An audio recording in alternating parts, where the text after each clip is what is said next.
불고 튀는 정치 토크 정치 펀치. 금요일 뉴스파이팅 배승희입니다. 4부 이어갑니다. 정치권의 강펀치를 날려주실 오신한 국민의힘 수도권 비전특위위원장 김용남 전 개혁신당 정책위의장 두 분 나오셨습니다. 안녕하세요. 네, 안녕하세요. 네, 안녕하세요. 근데 두 분이 원래도 친하지 않으세요? 네, 친해요. 안 친하시군요. 반응이. 예, 친합니다. 친하시군요. 예. 이렇게 떠떠름한 반응일 줄이야. 뭐가 떨떠름해요. 아니 같은 당 출신이신데. 예, 맞습니다. 예. 서로 다른 곳을 쳐다보시면서 오늘 강펀치 날려주시겠습니다. 윤 대통령 부인 김건희 여사의 공천 개입 의혹에 대한 그 보도가 계속되고 있는데요. 근데 보면은 김 여사가 지난 4월 총선 이후에도 2022년 재보선에서 공천에 관여했다는 내용이 또 나왔습니다. 민주당은 특검을 해야 된다 이렇게 주장을 했는데 이 자체 핵심 계시니까 김용남 전 개혁신당 정책위원장님 말씀 좀 해주십시오. 그때 정책위원장이셨죠? 아니 그러니까 지금 네.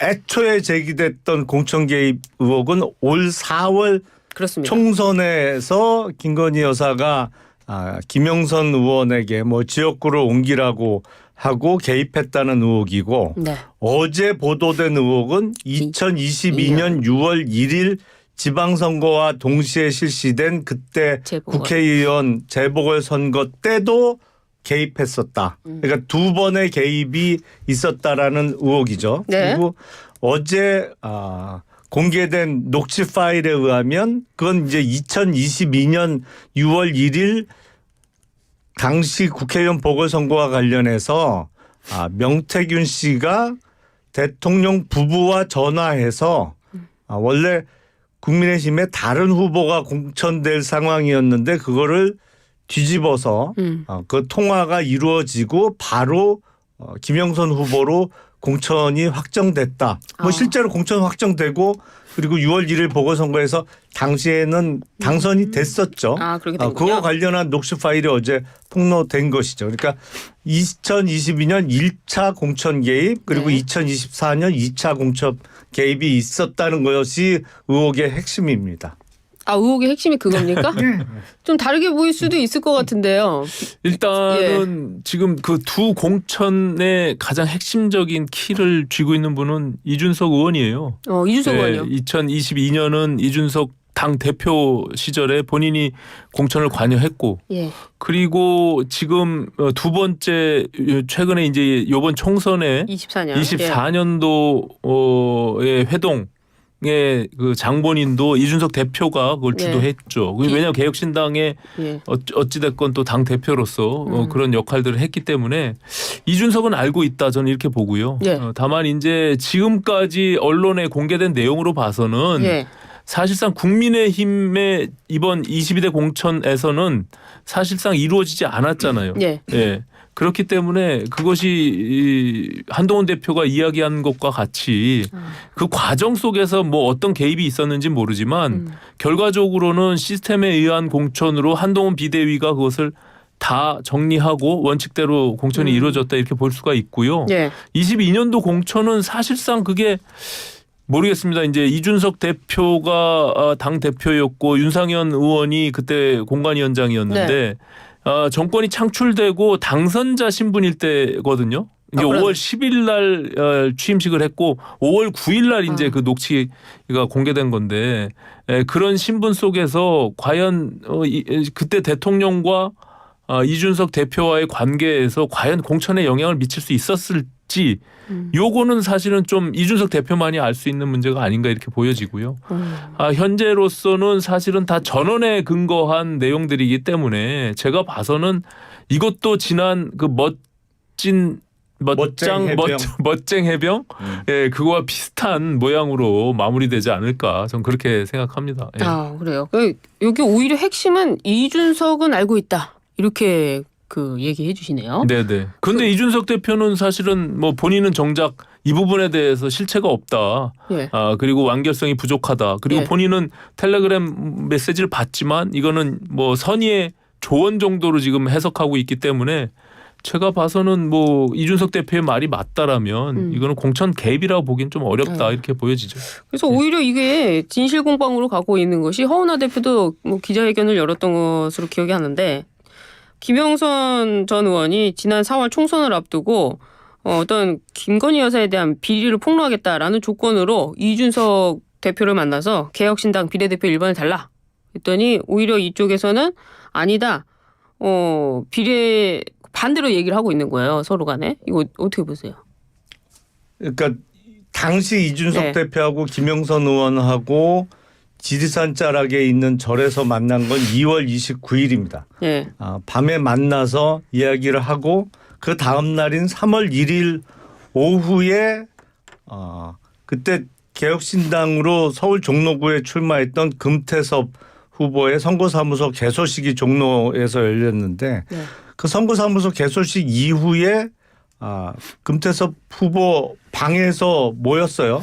그때 개혁신당의 주요 당직자가 저도 있었고 계셨고 그래서 이준석 대표도 있었고 있었죠. 허은하 대표도 있었고 천하람 아니 그때 천하람 의원은 없었습니다. 그 방에는 없었고요. 그래서 김종인 위원장도 있었고 계셨죠. 그래서 그때 김영선 의원이 영부인의 공천 개입과 관련한 폭로를 할 생각이 있는데 이 폭로를 하고 국민의힘을 탈당해서 개혁신당으로 입당하면서 4월 총선에 개혁신당의 비례대표 후보로 출마하면서 1번을 원한다.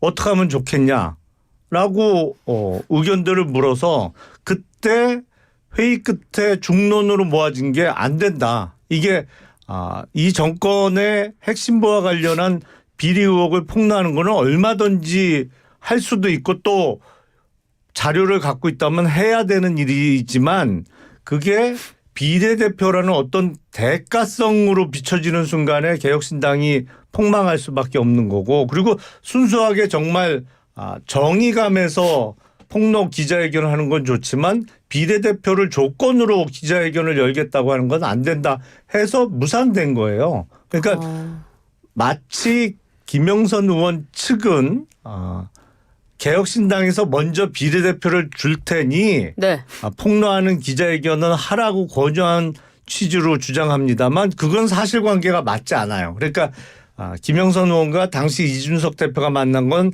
2월 29일 밤이고 이거와 관련해서 개혁신당에서 회의를 한 건 그 다음 날인 3월 1일입니다. 그렇기 때문에 이준석 대표나 개혁신당에서 비례 1번을 먼저 제안했다고 하면 그런 회의를 했을 수가 없죠. 근데 이제 제가 봤을 때는 여기서 참 중요한 게요.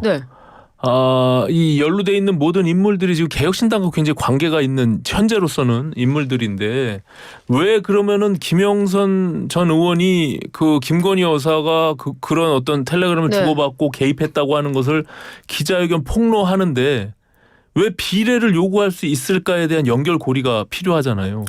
그리고 왜 그러면은 주요 당직자 의원들 포함한 개혁신당의 당시 의원들이 왜 저 부분을 논의를 했을까? 그건 결국에는 개혁신당에도 뭔가 어드밴티지가 있다라는 거 아니겠습니까? 이득이 되니까 그걸 논의를 해본 거예요. 근데 그럼에도 불구하고 많은 의원들이 지금 김영남 의원님 말씀처럼 그건 우리가 다 자멸하는 길이다라고 결론을 내린 것은 거기에 이제 연결고리가 있어요. 그래서 이것이 계속 만약에 증폭되면 내가 봐서는 개혁신당 특히 이준석 대표가 굉장히 곤혹스러울 수밖에 없다. 저는 이렇게 봅니다. 왜냐하면 지금 그 당시에 4명뿐이 없었던 개혁신당의 현직 의원들이 한 명을 플러스 시키려고 5명이 돼야만 현재 그 비용이 나오거든요. 정부에서 선거 보조금이 나오기 때문에 그게 26억 원 정도에 해당한단 말이죠. 그래서 민주당 쪽에서도 한 명을 계속 찾아서 뭔가 합류시키려고 했던 노력들이 있었고 그 과정에서 김영선 의원도 그것을 노리고 제안을 한 거고 그렇기 때문에 그냥 뭐 말도 안 되는 얘기다라고 이런지하에 끊지 못하고 주요 당직자들이 그 논의를 하게 된 거예요. 어쨌든 그 중간에 연결고리가 이준석 그리고 그 순천에 있었던 이준석 대표나 천하람 의원이 왜 그 밤늦게 새벽에 칠불사까지 달려가는지 거기에 사실은 우리가 뷰포인트가 있지 않나 이렇게 생각합니다. 예. 글쎄 자꾸 이제 돈하고 연결을 시키시려고 하는데 개혁신당은 야당입니다. 그러니까 이 정권 핵심부의 어떤 잘못된 점에 대해서 그거를 폭로할 수 있다고 하면 야당 입장에서 당연히 하고자 하는 것이죠. 그리고 김영선 의원은 아마도 워낙 충격적인 내용이기 때문에 본인이 이런 폭로하는 기자회견을 하고 나면 적어도 현역 국회의원이라는 방패막이가 좀 본인의 신변 안전을 위해서 필요하다고 생각했던 것 같아요. 그러다 보니까 보다 당선 확률이 높았던 비례대표 앞번호를 준다고 하면 내가 이 폭로를 하겠다고 나왔던 것 같고 거기서 뭐 물론 현역 의원 한 명이 더 합류하면 선거 보조금이 늘어날 수 있었던 상황은 맞습니다만 정말 처음부터 목적이 선거 보조금을 받기 위한 거였다면 왜 안 했겠어요. 사실은 김영선 후보 비례대표를 주면 당의 이미지상 또 전체적인 득표 전략상 긍정적이지 않은 효과가 더 크다고 해서 그때 그거를 안 하기로 한 것이거든요. 다만 그 이후에 그런 얘기를 알았으면 왜 야당으로서 폭로를 안 했냐. 저희가 손에 들고 있는 게 있어야죠. 저희는 들은 얘기인데 정작 자료는 다 김영선 의원이 갖고 있는데 어떻게 저희가 폭로를 해요. 근데 두 가지 점이 문제가 되는데 첫 번째는 그 당시에 그래서 그 개혁신당이 다른 당과 합당을 해가지고 보조금을 받고 다시 또 해체하지 않았습니까? 그거는 사실은 합당을 합의하고 예. 그거는 이제 지금 논의되고 있던 요 시점보다 훨씬 전 일입니다만 그때 새로운 미래 측과 합당 합의를 하고 합당의 실무 작업을 하던 중에 이제 결렬이 됐죠.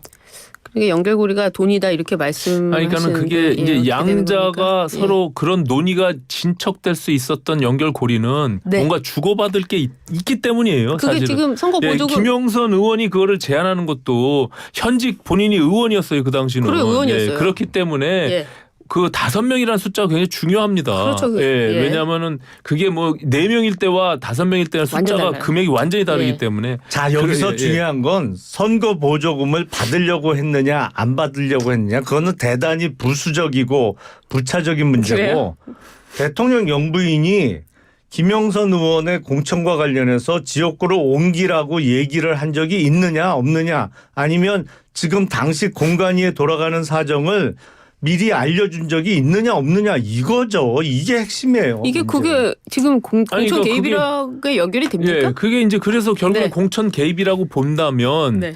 지금 이준석 대표 그 텔레그램을 본 이준석 대표 당사자와 그리고 그걸 갖고 있다는 명태균 씨가 지금 고소를 했단 말이죠. 지금 저 뉴스토마토를 상대로 해서 기자들하고 회사의 민형사상의 소송을 지금 제기한 그런 상태이기 때문에 네. 제가 봐서는 이제 결론적으로 그것이 이 팩트는 체크가 될 것이고 다만 그 텔레그램을 본 이준석 대표가 가장 그 내용들을 가장 많이 알고 연결고리에 있는데 본인이 그것은 공천 개입이라고 지금 얘기하고 있지 않잖아요.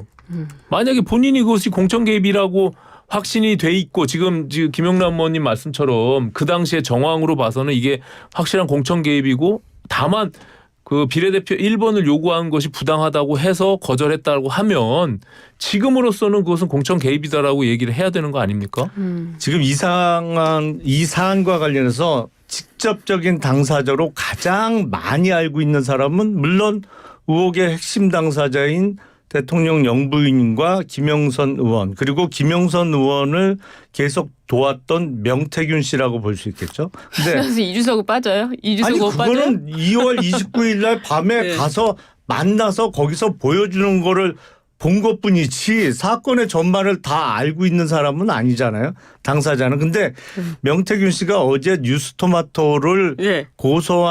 고소하겠다고 한 내용을 보면 네. 그 취지는 어떤 취지냐면 김건희 여사와 계속 뭐 텔레그램이나 뭐 이런 연락을 주고받으면서 이야기를 했던 건 김영선 의원이 아니고 난데 그러니까 명태균 씨와 김건희 여사가 계속 지속적으로 연락을 주고받았는데 뉴스토마토의 보도 내용은 마치 김건희 여사와 김영선 의원이 연락을 주고받은 것처럼 보도해서 허위 보도라는 거예요. 아니 그리고 내용에 대해서도 명태균 씨는 지역구로 옮기라고 한 내용도 없고 이런 내용에 대한 팩트도 다르다라고 해서 이제 고소를 한 건데요. 제가 말씀드리는 거는 지금 24년도 문제뿐만이 아니라 22년도에도 이준석 대표가 당 대표 신분이었어요.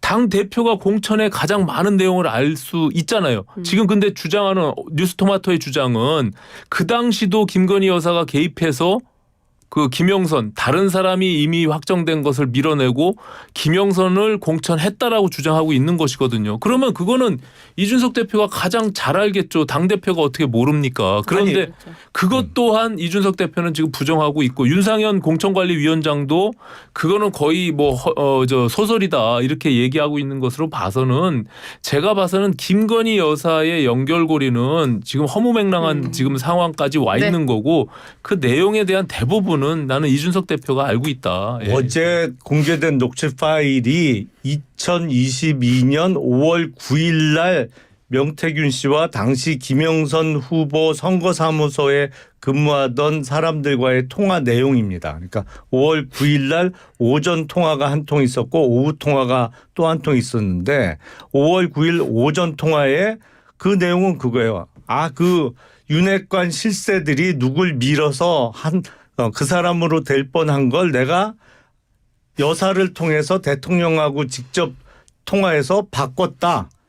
그 통화가 5월 9일 오전 11시경인데요.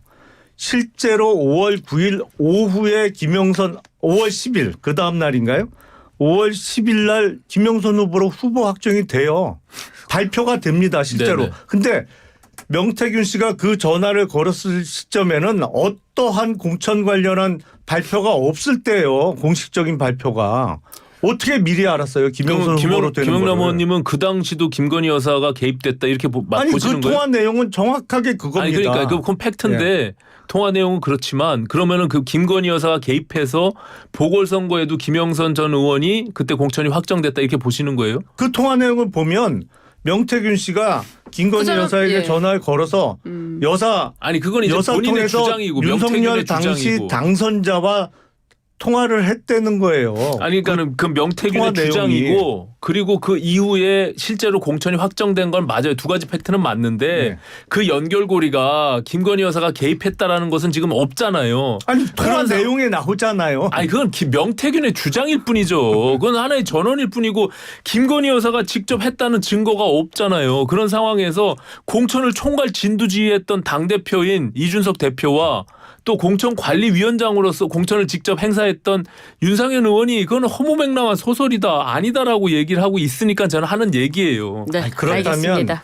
예. 윤상현 당시 공천관리위원장이 김영선 후보 전에 유력 후보로 검토됐던 사람이 누구였는데 무슨 이유로 바뀌었는지 설명을 해야 되고 이게 마치 구조가 최혜병 사망 사건과 관련해서 등장했던 멋쟁 해병 단톡방에 등장했던 이종호 씨의 통화 내용하고 구조가 아주 유사해요. 그러니까 알겠습니다. 이종호 씨의 그 통화 내용을 보면 내가 VIP하고 통화해서 임성근 당시에 해병대 1사단장 옷 벗지 말라고 했고 뭐 했다는 거 아니에요. 예, 추가로 예. 예. 그리고 명태균 씨의 그 전화 내용이 사실이다. 뭐 이렇게 본다면 지금 김건희 여사의 공천 개입이 맞다 이렇게 주장하시는 거죠. 결론적으로. 그 통화 내용에 의하면 그렇죠. 그렇지만 그 사람이 거짓말할 가능성도 있잖아요. 그 사람 글쎄요. 허풍 풀 수도 있잖아요. 그 이종호 씨도 허풍친 거고 명태균 씨도 자기가 허풍친 거다. 이 명태균 씨가 둘 다 마찬가지로 본인들이 그렇게 얘기하고 있잖아요. 김건희 씨와 이종호도 마찬가지로 기자회견까지 해서 그건 전혀 사실이 아니다.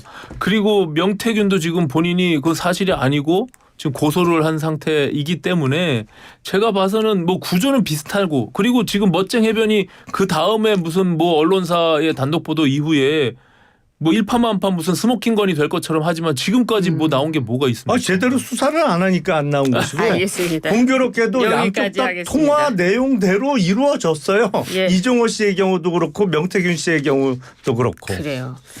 그 선거 보조금 아까 말씀하셨는데 그 뒤에 진짜 먹튀 논란이 좀 있었잖아요. 개혁신당이. 아니 선거 보조금은 못 받았죠 결국에. 그거는. 알겠습니다. 이거 좀 넘어가도록 하겠습니다. 아 이거 핫하네요. 뭐로 넘어가야 될까요? 홍준표 대구시장으로 가죠. 홍준표 대구시장이 문재인 전 대통령 일가에 대한 검찰 수사를 두고 전직 대통령에 걸맞는 수사를 해야 된다. 그러면서 딸을 도와준 것만 찍어서 수사하는 건 수사 비례의 원칙에 맞지 않는다. 더 큰 거 해라. 뭐 이런 취지로 이야기를 하고 있습니다. 어떻게 보십니까? 저는 예. 글쎄 적절하지 않은 언급으로 봅니다. 그러니까 전 대통령 일가에 대해서 그러니까 지금 대략 문제가 되고 있는 게 당시 사위가 이스타항공 관련 회사에 취직하면서 전문성도 인정받기 어렵고 그리고 거기서 실제로 근무를 했는지도 의심스러운 상황에서 약 월급 명목으로 2억 3천만 원 정도 수령했다는 것 그리고 문재인 전 대통령의 딸 문다혜 씨가 책 표지 디자인 대금 명목으로 2억 5천만 원 정도를 수령했다는 것 그리고 김정숙 여사가 현금으로 5천만 원을 딸에게 송금했다는 거 대략 요 정도 의혹이 핵심 같아요. 그럼 대략 따져보면 5억 원이 넘는 돈이잖아요. 네. 근데 홍준표 대구시장 말대로라면 전 대통령의 일가와 관련해서 돈 5억 좀 넘는 돈이 뭐가 그렇게 대수냐. 한 50억이나 500억은 돼야 수사할 만한 거리지 이런 취지로 해석될 여지가 있어서 매우 부적절한 발언이라고 저는 생각을 하고 다만 수사 시기와 관련해서 네. 문제점을 지적할 수는 있겠죠. 예를 들어서 예. 당시 문재인 대통령의 사위의 이스타항공 관계사 취직과 관련해서 이게 알려진 지가 꽤 오래됐는데 왜 그동안 안 하다가 이제 와서 수사하냐. 이게 묵혀놨다가 전 정권에 대해서 뭐 타이밍을 봐서 수사를 시작하는 거 아니냐 이런 지적은 충분히 할 수 있습니다만 거리가 안 되는데 왜 수사하냐 이건 말이 안 돼요 제가 보기에. 어떻습니까? 저는 뭐 홍준표 지사가 이게 무슨 뭐랄까요 국사범으로 처리해야 되는 그러니까는 본인도 구속됐으면 좋겠지만 왜 가족을 털어가지고 이걸 하냐라는 얘기거든요. 네. 근데 저도 김영남 의원님 말씀처럼 아니 그거는 맞지가 않죠. 그리고 만약에 오히려 가족들에 대한 당시의 대통령으로서 지위를 그것이 만약에 뇌물죄가 성립되는 조건에서 특혜를 받았다면 네. 그건 굉장히 큰 문제이고 그리고 그것 또한 마찬가지고 지금 남북 정상회담 과정에서의 USB를 준 거나 네. 원전 폐기하면서 뭔가 다른 의도가 있었거나 이런 것들을 통해서 오히려 구속시키라는 거 아닙니까? 네. 그래서 이러나 저러나 어쨌든 문제가 있는 문재인 대통령에 대해서 홍준표 지사가 한 얘기라고 보여지고요. 네. 그것을 뭐 이쪽 수사는 그것은 맞지 않고 다른 수사를 통해서 해야 된다라고 하는 논리도 저는 굉장히 좀 뭐 지금의 상황에서 뭐 부합하지 않는다 보기 때문에 네. 뭐 크게 뭐 이것이 무슨 이슈가 될 만한 내용은 아니고 다만 지난번 예전에 조국 수사할 때도 본인이 그렇게 너무 과한 수사가 아니냐 가족까지 이렇게 너무 털어서 뭐 그런 이야기들이 다 언급돼 있기 때문에 그냥 하나의 정서의 감정에 호소하는 이야기가 아닌가 이렇게 보여집니다. 홍 시장께서 쭉 보니까 그 가족 문제를 자꾸 수사하느냐 뭐 이런 취지로 하는군요. 알겠습니다. 오늘 그 1심 공판 이재명 대표의 공직선거법 위반 혐의에 대한 1심 결심 공판이 열리는데요. 검찰 출신이시니까요. 예, 구형량 좀 얘기 좀 해주시죠. 글쎄요. 선거법 위반 사건은 100만 원 이상의 형이 확정되면 네. 물론 이제 지금은 1심이 진행 중입니다만 최종적으로 대법원까지 확정이 되면 예. 당선 무효 내지는 피선거권이 박탈이 되죠. 근데 검찰의 20초 구형량은 남았습니다. 대략 예. 한 벌금 한 200만 원 내지 300만 원 정도 되지 않을까 싶습니다. 유죄 예상하십니까? 예. 저는 뭐 유죄가 확실하다고 보고요. 이게 예. 허위사실 유포가 공직선거법에서 굉장히 중하게 다루고 있기 때문에 그렇죠. 저는 뭐 그것이 정확한 팩트나 근거만 확실하다면 네. 저는 굉장히 큰 형량으로 구형하지 않겠나 이렇게 보여집니다. 그렇군요. 오늘 앞서서 강펀치를 너무 날려주셔가지고 질문 뒤에 굉장히 많았는데 아쉽게 됐는데 다음에도 꼭 나와주시기를 부탁드립니다. 두 분 말씀 오늘 잘 들었습니다. 네, 고맙습니다. 네, 지금까지 김용남 전 개혁신당 정책위의장 오신환 국민의힘 수도권 비전특위 위원장이었습니다.